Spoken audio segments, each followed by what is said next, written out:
ఉమ్మడి కరీంనగర్ జిల్లా గంభీరావుపేట ఘటన కేటీఆర్ బీఆర్ఎస్ ప్రభుత్వం వైఫల్యమన్నారు ప్రభుత్వ విప్ ఆది శ్రీనివాస్. ప్రజలు కష్టకాలంలో ఉంటే సహాయం చేయాల్సింది పోయి అధికార పార్టీపై విమర్శలు చేసే నీచబుద్ధి బీఆర్ఎస్ నాయకులదని మండిపడ్డారు. బతుకమ్మ ఘాట్ వద్ద మూలవాగు వద్ద పట్నా ప్రముఖులతో కలిసి గంగా పూజ కార్యక్రమం నిర్వహించారు ఆది శ్రీనివాస్. 10 ఏళ్లు అధికారంలో ఉండి 3 హై లెవెల్ వంతెనలు నిర్మించలేని చేతగానే అచేతన స్థితిలో కేసీఆర్ బీఆర్ఎస్ ప్రభుత్వం ఉందని మండిపడ్డారు.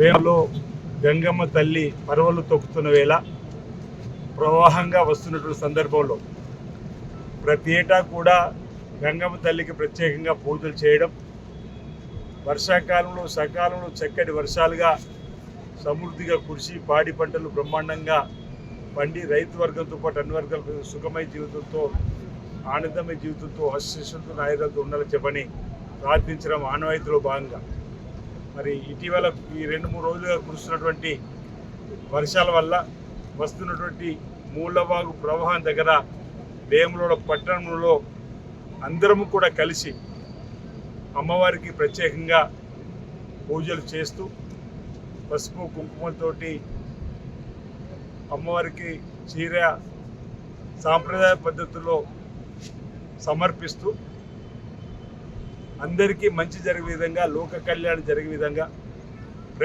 ప్రతి ఏటా ఇదే విధంగా చక్కగా వర్షాలు సమృద్ధిగా కురిసి వాగులు వంకలు పొంగి పారుతూ చెరువులన్నీ కూడా గ్రామాల్లో ప్రాజెక్టులన్నీ కూడా నిండి అన్నదాతల కండగా ప్రజల కండగా అంటే ఈ సృష్టిలో నీటికి ఉన్నటువంటి ప్రాధాన్యత ఇంత అంత కాదు.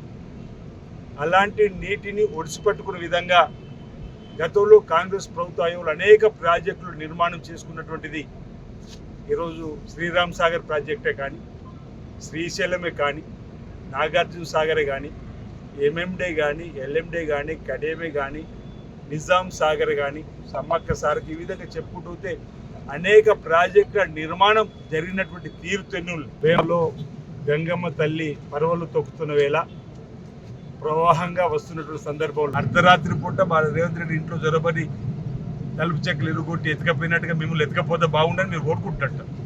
మా కక్ష సాధింపు లేదు. మా రేవంత్ రెడ్డి గారు అనేక సార్లు లేపాడు. చట్టం తన పని తను చేసుకుపోతుంది. తప్పు తేలిన తర్వాత ఎంతటి వారిపై శిక్ష ఉంటుందని చెప్పిన క్రమంలో వాళ్ళే మా ఉబలాట పడుతూ ఉన్నారు. ఎప్పుడు మమ్మల్ని అడకపోతారా, ఎప్పుడు అడకపోతారని చెప్పి. అంటే మేము కక్ష సాధింపడి ప్రభుత్వానికి లేదు. 20 మాసాలు అవుతుంది, ఎక్కడ కూడా కనిపిస్తలేదు. ప్రజలు కూడా చర్చించుకుంటున్నారు. కక్ష సాధింపు అనేది ఇందిరమ్మ రాజ్యంలో రేవంత్ రెడ్డి గారు సర్కార్ చేయడం లేదు. ఓవైపు బీజేపీ అంతే ప్రశ్నించే గొంతుకు నొక్కే విధంగా సిబిఐ ఈడీ దాడులు చేసే విధంగా ఈయన కూడా అనేక సందర్భాలు చూసి రేవంత్ రెడ్డి గారిని బిడ్డ ఎంగేజ్మెంట్ కూడా ఈరోజు ఉండకుండా చేసేటువంటి వైనం ఏమి చేసినటువంటి సందర్భం మీదైతే మేము ఈరోజు ప్రజాస్వామ్యపై వాస్తవాలను ప్రజలకు చెప్పే ఈరోజు కాళేశ్వరంలో జరిగినటువంటి అంశాలను ప్రజలలో చర్చించి మీకు కూడా అవకాశం వస్తుంది, రండి మాట్లాడండి. కేసీఆర్ గారిని మేము అనేక సందర్భాల్లో ఆహ్వానించినాం. మా ముఖ్యమంత్రి గారు కూడా రండి, అసెంబ్లీలో చర్చించండి, మీ అభిప్రాయాలు మాకు చెప్పండి, మీ అమూల్య సలహాలు ఇవ్వండి. 80,000 పుస్తకాలు చదువుకున్నటువంటి మీ అనుభవాన్ని రంగరించి మీరు ఇచ్చే సూచనలు సలహాలు మీరు తీసుకుని రమ్మంటే అసెంబ్లీకి రాడే.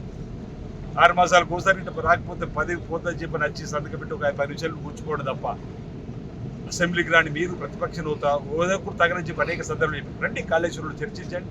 జరిగినటువంటి అవినీతి అక్రమాలపైన ఈ ప్రభుత్వం ప్రజలకు అన్ని అంశాలు చెప్పిన తర్వాతనే తప్పులు తేలిన తర్వాత చట్టపరంగా శిక్షలు ఉంటాయి. అర్ధరాత్రి పూట మా రేవంత్ రెడ్డి ఇంట్లో జొరబడి తలుపు చెక్కలు ఇరుగొట్టి ఎత్తుకపోయినట్టుగా మిమ్మల్ని ఎత్తుకపోతే బాగుండని మీరు కోరుకుంటున్నట్టు.